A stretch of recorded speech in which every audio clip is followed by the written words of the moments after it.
ప్రతిసారి కూడా యేసయ్య దగ్గరికి ఒక పెద్ద లిస్ట్ని తీసుకెళ్తారు. ఓకే, వాళ్ళ బాధలు దేవుడికి ఎలా చెప్తారు అని అంటే, నిజంగా యేసయ్యకు వీళ్ళ గురించి ఏం తెలియదు, వీళ్ళ పరిస్థితులు తెలియదు, వీళ్ళెవరో తెలియదు అన్నట్టు రీతిగా దేవుడి దగ్గరికి వాళ్ళ గురించి ప్రార్థన మొదలు పెట్టారంటే ఇంకా అడగడం ఒక్కటే ఉంటుంది, అక్కడ అడుగుతానే ఉంటారనమాట. పెద్ద లిస్ట్ మొత్తం చదివేంత వరకు ప్రార్థనను ఆపరు.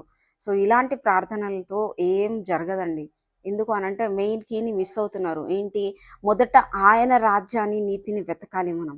ఓకే, ఆయన రాజ్యాన్ని నీతిని వెతికినప్పుడు ఇవన్నీ లోకంలో ఉన్నటువంటి కావాల్సినవన్నీ కూడా దేవుడు నీకు ఆటోమేటిక్గా ఇచ్చేస్తూ ఉంటాడు అని చెప్పేసి వాక్యం చెప్తా ఉన్నది.